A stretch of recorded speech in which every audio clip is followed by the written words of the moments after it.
자, 손석희 사장 관련 이야기는 이유경 기자와 좀 더 이야기를 나눠보도록 하겠습니다. 자, 이 기자 보면은 손 사장이 경찰에 나오면서는 특별히 말을 하지 않은 것 같습니다. 그렇지만 어제 SNS에 좀 심경을 남겼었죠.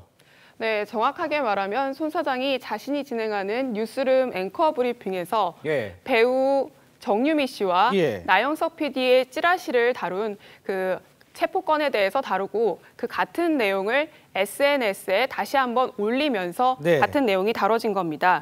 손 사장은 해프닝으로 넘어가기에는 당황스러운 소문에 상처라면서 한 사람의 입에서 나온 말이 가공을 거쳐가며 퍼져나갔다고 했습니다. 그러면서 폭주하는 찌라시 속에서 살아남은 배우의 일갈이 처연하게 들린다면서 어떠한 합의나 선처도 없다는 정유미 씨의 말로 마무리를 했습니다. 폭행 배임 의혹과 관련한 그 의혹뿐만 아니라 교통사고 당시 동승자 논란으로도 관심을 받고 있는 손 사장이 경찰 조사에서 조사를 앞두고 심경을 간접적으로 드러낸 것으로 보입니다. 자, 그럼 좀 쟁점별로 좀 살펴보죠. 먼저 손 사장과 프리랜서 김 기자와의 관계에서 폭행 관련 부분은 어떻게 이번에 결론을 좀 낼 것 같습니까? 어떻습니까? 그 논란이 된 폭행 사건은 김 씨가 지난달 10일 서울 상암동의 한 술집에서 손 사장에게 폭행을 당했고 그 관련 내용을 경찰에 신고하면서 시작이 됐습니다. 김 씨는 손 사장이 연루된 교통사고를 취재를 하자 손 사장이 기사를 받기 위해서 JTBC 채용을 제안했고 또 폭행까지 당했다고 주장하면서 전치 3주의 진단서를 경찰서에 제출한 상태입니다. 하지만 손 사장은 정신을 차리라고 손으로 툭툭 건드린 것이 전부라고 주장을 합니다. 또 김 씨가 취업 부탁이 뜻대로 되지 않자 오히려 협박한 것이라고 주장을 하고 있습니다.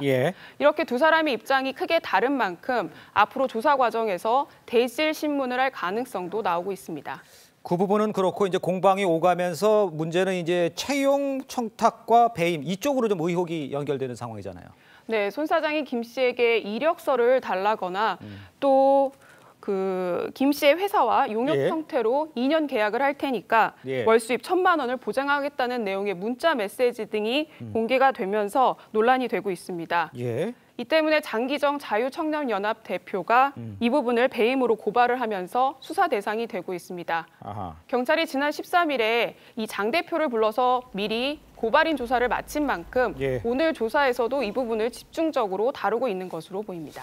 마지막으로 손 사장이 교통사고 당시 이제 동승자가 있었는지 없었는지 이 부분도 좀 쟁점이긴 해요, 지금. 네, 손 사장은 일관되게 동승자는 없었다고 주장하고 있습니다.